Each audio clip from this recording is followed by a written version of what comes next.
Assalamualaikum warahmatullahi wabarakatuh. Salam bahagia selalu buat sahabat channel mirisnya kehidupan zaman sekarang. Mari kita simak dan mulai ceritanya. Aku adalah anak yang lahir di sebuah desa kecil yang terletak jauh dari hiruk-pikuk kota.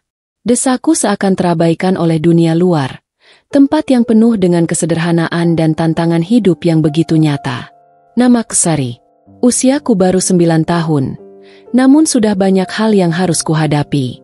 Setiap pagi, saat matahari belum sepenuhnya menampakkan sinarnya, aku sudah bangun untuk memulai hari. Pagi itu, seperti biasa, aku berlari kecil menuju hutan di pinggiran desa. Tugas hari ini sama seperti hari-hari sebelumnya, mencari kayu bakar. Aku tak pernah mengeluh. Bagiku, mencari kayu bakar adalah bagian dari hidup yang harus diterima. Ayahku, yang sudah lama sakit, tak bisa lagi bekerja seperti dulu. Ibu hanya seorang perempuan yang lemah, tak bisa banyak membantu, karena kondisi tubuhnya yang semakin menurun. Di hutan, aku mencari kayu bakar dengan penuh harapan. Meski tanganku masih kecil, aku harus mengangkat ranting-ranting yang berat, menyusuri jalan yang tak rata. Hutan ini bukanlah tempat yang ramah bagi anak seusiaku, tetapi aku sudah terbiasa. Terkadang, tanganku tergores oleh duri-duri tajam, dan tubuhku kelelahan. Namun, aku tahu, aku tak boleh berhenti. Kayu bakar yang kubawa pulang nanti akan digunakan untuk memasak makanan bagi keluargaku. Aku teringat pada ibu yang sering menatapku dengan wajah penuh kekhawatiran, namun dia selalu berusaha tersenyum. Aku tahu ibu ingin sekali membantuku, tapi tubuhnya yang lemah tak mampu melakukan banyak hal. Sedangkan ayah, meski duduk terkulai di kursi kayu yang tua, selalu menatapku dengan penuh kasih sayang. Dia berkata, "Sari, kau anak yang kuat. Jangan biarkan keadaan mengalahkanmu." Kata-kata itu selalu terngiang di kepalaku setiap kali aku merasa letih. Namun, di balik senyum ibu dan kata-kata ayah, aku tahu bahwa hidup kami tak akan pernah mudah. Setiap hari adalah perjuangan. Aku hanya anak kecil yang berusaha untuk bertahan hidup. Aku hanya anak penacari kayu bakar yang mencoba menjadi harapan bagi keluargaku. Hari itu, aku merasa tubuhku begitu lelah. Tangan dan kakiku terasa berat. Namun aku tidak boleh berhenti. Langit mulai menunjukkan tanda-tanda akan hujan, dan aku tahu waktu semakin sempit. Semakin cepat aku menemukan kayu bakar, semakin cepat aku bisa pulang untuk membantu ibu menyiapkan makan malam. Hujan di desa kami bisa datang begitu tiba-tiba, dan jika aku terlambat, kami mungkin akan kelaparan. Aku menarik napas dalam-dalam dan melangkah lebih jauh ke dalam hutan, berharap menemukan tumpukan kayu yang cukup besar untuk dibawa pulang. Setiap langkahku terasa semakin berat. Duri-duri tajam yang menghiasi pepohonan di sekitarku melukai kaki kecilku, namun aku tak peduli. Aku terus berjalan, berusaha untuk tidak jatuh, meskipun rasanya hampir mustahil untuk bertahan. Di antara semak-semak, aku melihat sebuah tumpukan kayu yang cukup besar. Hatiku melonjak, bersemangat. Dengan segenap tenaga, aku mengangkat kayu-kayu itu satu persatu. Aku mengumpulkannya dengan hati-hati, mencoba untuk tidak meninggalkan apapun yang bisa membantuku. Namun, seiring dengan semakin banyaknya kayu yang aku bawa, semakin berat pula beban yang aku pikul. Saat aku sedang menyusun kayu-kayu itu di punggungku, aku teringat pada teman-temanku yang bermain riang di dekat sungai saat jam istirahat sekolah. Mereka tampak begitu bebas, tertawa dan berlarian tanpa beban. Aku pun ingin seperti mereka, memiliki waktu untuk bermain, tidak harus memikirkan tugas yang berat ini setiap hari. Namun, aku tahu bahwa harapan itu hanya impian. Aku tidak bisa seperti mereka, karena keluargaku membutuhkan aku. Aku menatap langit yang mulai mendung, dan tiba-tiba aku merasa air mata jatuh di pipiku. Bukan karena kesedihan, tetapi karena rasa lelah yang begitu dalam. Aku menatap tumpukan kayu yang sudah setengah penuh, dan seketika perasaan kosong menyelimuti hatiku. Aku ingin berhenti. Namun, aku tahu, jika aku berhenti, keluarga kami akan semakin menderita. Aku tak bisa membiarkan itu terjadi.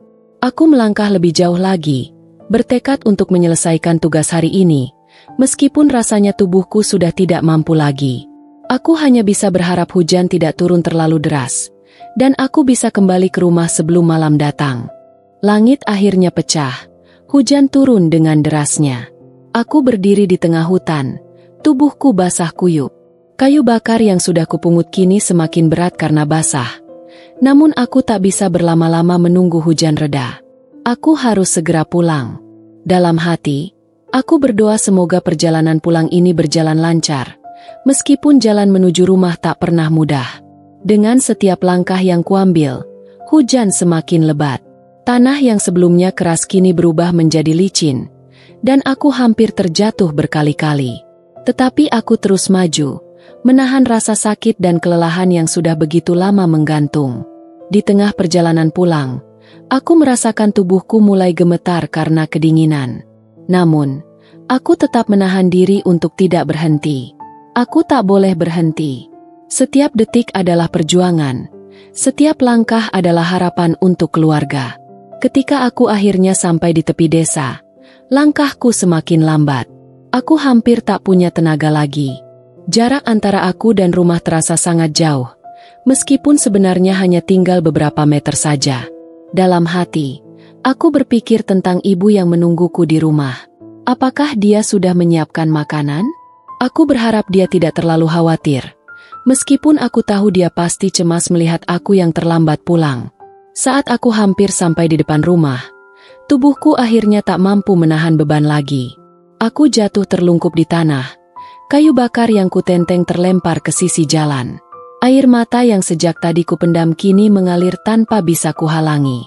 Aku merasa seperti kehilangan semua kekuatan yang ada dalam diriku. Rasa sakit di tubuhku bercampur dengan rasa kecewa yang begitu dalam. Mengapa hidup kami harus seberat ini? Ibu dan ayah segera keluar dari rumah. Wajah mereka penuh kecemasan. Ibu berlari mendekat. Tangannya yang lemah meraih tubuhku dan membantuku bangkit. "Sari, kenapa kamu bisa jatuh? Ayo, masuk ke dalam, kita akan beristirahat," katanya dengan suara lembut, meskipun jelas terlihat betapa khawatirnya dia. Namun, di balik senyum ibu yang terpaksa aku lihat, aku tahu bahwa kami tak bisa terus begini. Hujan yang turun, rumah yang kecil, serta keadaan ayah yang semakin memburuk membuat segala sesuatunya semakin sulit. Aku merasa terperangkap dalam kehidupan yang keras ini, seperti tidak ada jalan keluar. Tapi aku tidak boleh menyerah. Aku tak bisa membiarkan ibu dan ayahku merasakan kesulitan yang lebih lagi. Dengan sisa tenaga yang ada, aku berdiri, memandang ibu dan ayah yang masih terlihat cemas, dan aku hanya bisa berkata, "Maafkan aku, Bu, Ayah. Aku hanya ingin agar kita bisa makan malam ini." Ibu mengelus kepalaku dengan penuh kasih. "Kamu sudah sangat luar biasa, Sari. Terima kasih karena selalu berjuang untuk kita." Tetapi, meskipun ibu mengatakannya dengan tulus, aku tahu bahwa kata-kata itu tidak akan menghapuskan kenyataan bahwa hidup kami masih sangat berat. Malam itu, kami duduk bersama di ruang kecil yang gelap, hanya diterangi oleh cahaya api dari tungku yang telah ibu nyalakan. Makanan sederhana yang ibu masak sudah terhidang di atas meja, nasi jagung dengan sedikit sayuran yang ibu peroleh dari kebun belakang rumah. Aku tahu, ini adalah usaha terbaik yang bisa ibu lakukan, dan aku bersyukur, meskipun itu tidak pernah cukup untuk menghilangkan rasa lapar yang kadang menggerogoti kami. Ayah duduk di kursi kayu tua, matanya yang lelah menatap kami dengan penuh kasih. "Kamu sudah melakukan yang terbaik, Sari," katanya dengan suara parau. "Kami bangga padamu." Aku menunduk, berusaha menahan air mata yang kembali mengalir. Aku ingin sekali berkata, "Aku lelah, Ayah. Aku ingin berhenti." Tapi aku tahu, di dunia ini, aku tak bisa berhenti. Keluargaku membutuhkan aku. Aku harus menjadi penopang bagi mereka.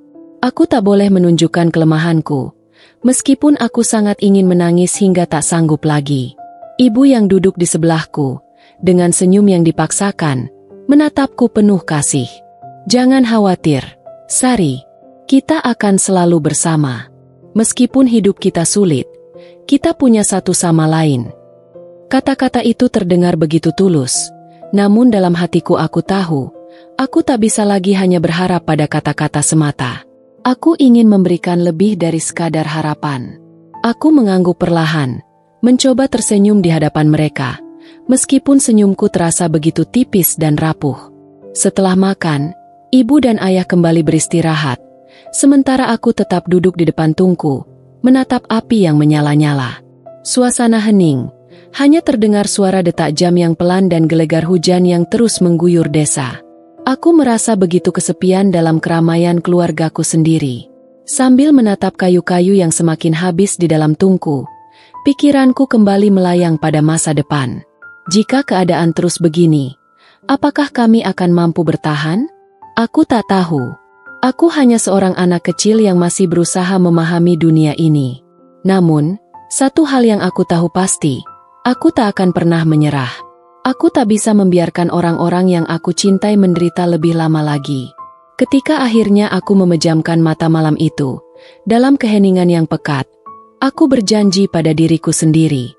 Aku akan terus berjuang, sekecil apapun langkahku.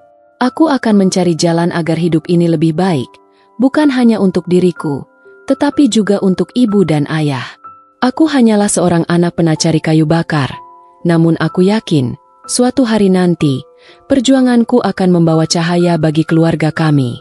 Meskipun langkahku kecil, namun harapan kami akan selalu ada, seperti api yang terus menyala meski diterpa hujan.